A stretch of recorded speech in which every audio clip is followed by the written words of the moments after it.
우리가 신앙생활을 하는 데 있어서 가장 중요하고 필요한 것이 무엇이냐라고 묻는다면 아마도 은혜 받아야 한다라고 말할 것입니다. 신앙은 은혜로 시작됩니다. 은혜 아니면 아무것도 할 수 없습니다. 은혜가 아니면 신앙의 여정이 그렇게도 힘이 들게 됩니다. 신앙을 끝까지 지속시킬 수 있는 힘도 바로 은혜입니다. 은혜라는 말은 믿음이란 말과 같은 단어로 사용됩니다. 믿음은 하나님의 말씀과 인간의 마음이 협력해서 생겨나는 것이 바로 믿음입니다. 말씀은 들었지만 우리의 마음이 강팍할 때 그 말씀은 우리에게 임하지가 않지요. 우리가 성령의 역사로 말미암아 우리의 마음이 열리도록 성령의 도우심이 있어야 합니다. 그래서 좋은 마음과 성령의 도우심이 있을 때 바로 우리는 믿음이 임하고 은혜가 임하게 되는 것입니다. 우리 영혼 안에 어떻게 은혜 받고 믿음이 생겨날 수 있을까요? 답은 간단합니다. 로마서 10장 17절에 이렇게 말씀합니다. 그러므로 믿음은 들음에서 나며 들음은 그리스도의 말씀으로 말미암았느니라. 은혜를 받고 믿음을 얻는 수단은 무엇인가요? 바로 하나님의 말씀입니다. 그리스도를 증거하는 말씀을 듣고 있을 때 마음속에 은혜가 임하고 믿음이 임한다라고 말할 수 있습니다. 오늘 말씀 가운데 은혜 받기를 원하신가요? 아멘. 그러면 성령의 도우심이 있어야 합니다. 그리고 좋은 마음을 가지고 있어야 합니다. 영적인 삶에 있어서 은혜라는 것은 꼭 필요합니다. 죄와 허물려 죽은 우리가 다시 살게 된 것도 하나님의 은혜이지만 구원받은 사람으로서 능력 있게 믿음 생활을 하는 것도 은혜를 받아야 가능합니다. 아멘. 은혜를 받아야 말씀이 달고 은혜를 받아야 기도에 응답이 있고 은혜를 받아야 우리가 봉사할 수 있고 구제할 수 있는 것입니다. 은혜는 목사가 주는 것이 아닙니다. 목사도 은혜를 받고 살아갑니다. 은혜는 하나님 말씀 가운데 임하게 됩니다. 하나님 말씀 때문에 우리가 은혜를 받는 것입니다. 잠언 16장의 핵심이 무엇인가요? 모든 것은 주님 손 안에 있대요. 그게 잠언의 핵심입니다. 사람이 마음으로 자기 길을 계획할지라 그 걸음을 인도하시는 이는 여호와 하나님이시대요. 사람들은 계획이 있지요? 여러분 다 계획이 있죠? 계획이 없으신 분들은 아무도 없을 것입니다. 다 계획을 가지고 살아갑니다. 그런데 그 계획은 누가 이루어 주신다고요? 하나님이 이루어 주신대요. 은혜 받기를 원하시고 그 계획을 반드시 이루시기를 원하신다면 그 계획을 하나님 앞에 결제를 받아야 합니다. 여러분 우리에게는 무언가 결제가 필요하지요? 여러분 회사에 한번 가보십시오. 반드시 책임자의 결제가 들어가야 그 일이 진행되는 것을 봅니다. 사람은 하나님의 형상으로 지었다고 하는데 우리 인간의 결제는 하나님으로부터 받아야 한다는 것입니다. 1절에 보십시오. 다 같이 한번 읽어볼까요? 마음의 경영은 사람에게 있어도 말의 응답은 여호와께로부터 나오느니라. 우리가 계획을 할지라도 하나님께서 말하지 않으면 그 결정이 이루어지지 않는다는 말씀이죠. 사람이 계획은 할 수 있고 경영도 할 수 있습니다. 그러나 그의 결과는 오직 하나님께서 하신다는 말씀입니다. 무슨 일이든 하나님이 성공을 허락하시고 영광을 안겨주셔야만이 비로소 그 결과를 우리는 누릴 수 있다는 것입니다. 그래서 우리는 하나님께 먼저 질문할 수 있어야 합니다. 다윗은 참으로 특별한 신앙을 가졌습니다. 블레셋과 전쟁에 나가기 전에 하나님께 먼저 질문하였습니다. 사무엘하 5장 19절에 보십시오. 다윗이 여호와께 여쭈어 이르되 내가 블레셋 사람에게로 올라가리이까? 여호와께서 그들을 내 손에 넘기시겠나이까 하니 여호와께서 다윗에게 말씀하시되 올라가라, 내가 반드시 블레셋 사람을 내 손에 넘기시리라 하신지라. 다윗은 이처럼 먼저 하나님께 질문하였습니다. 하나님, 블레셋과 싸울까요 말까요? 올라갈까요 말까요? 하나님께서 이렇게 대답하시죠. 그래, 올라가라. 그러면은 너에게 승리를 안겨주리라. 지금 그런 말씀입니다. 아브라함도 하나님께 질문합니다. 주 여호와여, 무엇을 내게 주시렵니까? 라고 말씀하였더니 100세에 이삭이라는 아들을 주셨습니다. 자랑할 것도 많았고 능력도 많았던 바울도 먼저 자신이 누구인지를 주님 앞에 3번씩이나 물었습니다. 그 결과 주님께서 이렇게 말씀합니다. 내 은혜가 내게 족하다. 이는 내 능력이 약한 데서 온전하여지니라.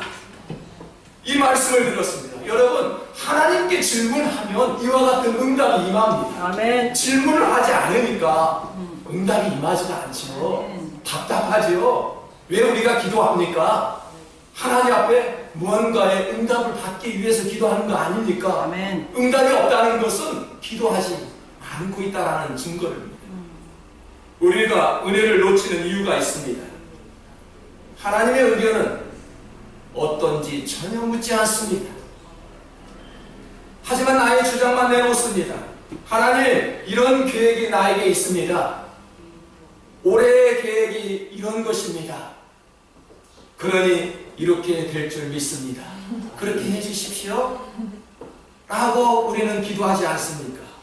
구하기만 하는 것이 아니라 하나님께 어떻게 하면 좋을까요? 하나님, 이런 계획을 가지고 있는데 어떻게 하면 좋을까요? 하나님께서 말씀해 주세요. 라고 우리는 기도할 수 있어야 합니다. 신앙인들 중에도 많은 사람들이 계획을 잘하고 경영을 잘하면 우리는 성공할 수 있다는 신념을 가지고 살아갑니다. 이런 말씀은 그럴듯하나 결코 옳은 확신이 아닙니다. 성공은 좋은 계획과 탁월한 경영뿐만 아니라 하나님의 응답이 있어야 성공하는 것입니다. 아멘. 공부를 잘하는 학생은 우리 선생님들에게 질문을 잘합니다. 여러분, 과거에 학생 시절 때 질문을 잘하였나요?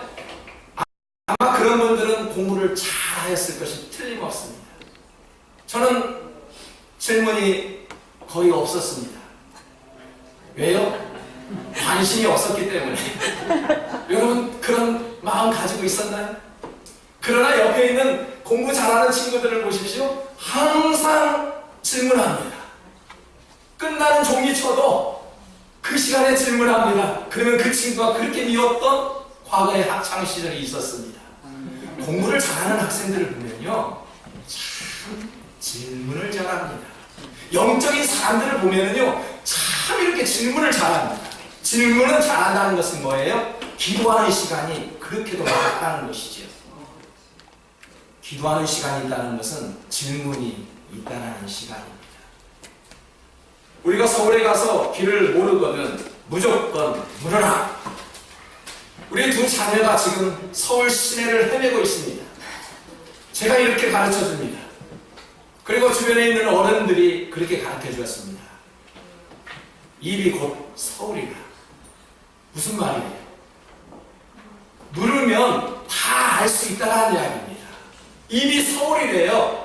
그렇게 많은 질문을 통해서 그 어려운 골목길, 복잡한 서울 시내를 찾아다닐 수 있다는 것입니다. 우리는 귀한 입술을 가졌습니다. 그 입술로 하나님 앞에 자주 질문하셔야 합니다. 우리가 은혜를 받지 못하고 믿음이 임하지 못하는 가장 큰 문제는 하나님께서 우리에게 무엇을 기대하시는가를 묻기보다는 나에게 유익한 것이 무엇인가를 먼저 생각하고 있기 때문에 그렇습니다. 여호수아 9장 14절에서는 무리가 그들의 양식을 취하고는 어떻게 할지를 여호와께 묻지 않아 이스라엘 역사상 엄청난 손해를 입힌 사건이 발생하기도 하였습니다. 질문 한 번 하지 않았는데 그 이스라엘 역사에 엄청난 손해가 있었대요. 여러분, 질문이 없다는 것은 자기 마음대로 인생을 살겠다는 의지입니다. 질문이 없다는 것은 혼자 알아서 하겠다는 의지가 담겨 있습니다. 하나님께 질문하는 것은 하나님 뜻대로 하겠습니다, 하나님께 문제를 맡기겠습니다 라는 의지가 담겨 있는 것입니다. 본문 3절에 한번 볼까요? 다 같이 읽겠습니다. 너희 행사를 여호와께 맡기라. 그리하면 너가 경영하는 것이 이루어지리라. 하나님께 맡기며 사는 것이 은혜롭게 사는 방법이라고 말씀합니다. 성경은 어디에서나 하나님께 맡기라 그렇게 가르칩니다. 너희 모든 염려를 다 주께 맡겨라. 내 모든 짐을 여호와께 맡기라. 그리고 예수님께서는 이렇게 또 말씀합니다. 수고하고 무거운 짐진 자들아 다 내게로 가져와라. 맡기래요. 여러분, 맡기는 인생을 사셔야 합니다. 아멘. 자기 혼자의 많은 짐을 가지고 있으면 그만큼 무겁게 살아가게 됩니다. 우리는 맡길 때 은혜가 임하는 것입니다. 아멘. 내가 한다고 하니까 하나님의 능력이 아주 작아 보이죠? 하나님께 맡겼더니 나의 문제가 이렇게 클지라도 하나님께 맡길 때 나의 문제는 작아 보이는 것입니다. 아멘. 맡겨보십시오. 아멘. 나의 근심과 염려가 반이 되는 줄 믿습니다. 아멘. 맡기지 못하니까 100%의 문제와 근심을 가지고 살아가는 것이 문제라는 것입니다. 여러분,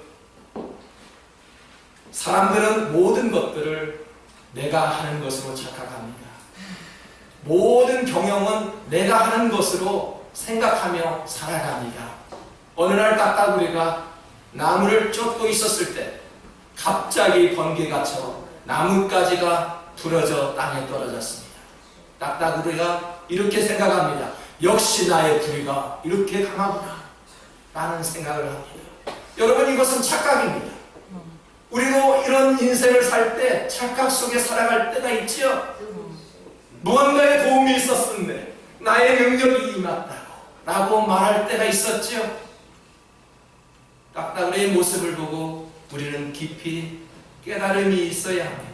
참으로 미련한 생각 때문에 우리는 영이 점점 나약해지고 마는 것입니다.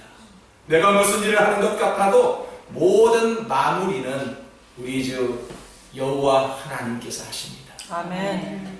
바울은 고린도전서 15장 10절에서 이렇게 말씀합니다. 그러나 내가 나 된 것은 하나님의 은혜로 된 것이니 내게 주신 그의 은혜가 헛되지 아니하여 내가 모든 사도보다 더 많이 수고하였으나 내가 하는 것이 아니요 오직 나와 함께 하신 하나님의 은혜로라. 아멘. 많은 업적을 이루었지만 자신의 수고로 이루어진 것이 아니라 이것은 하나님께 맡겼더니 하나님의 은혜로 여기까지 왔다는 바울의 신앙 고백입니다. 여러분, 여기까지 어떤 모습 가운데 오셨습니까? 항상 강조하지만 이민사회가 너무나도 힘이 든다라고 말을 하는데 무엇 때문에 여기까지 오셨나요? 여러분의 능력이었습니까?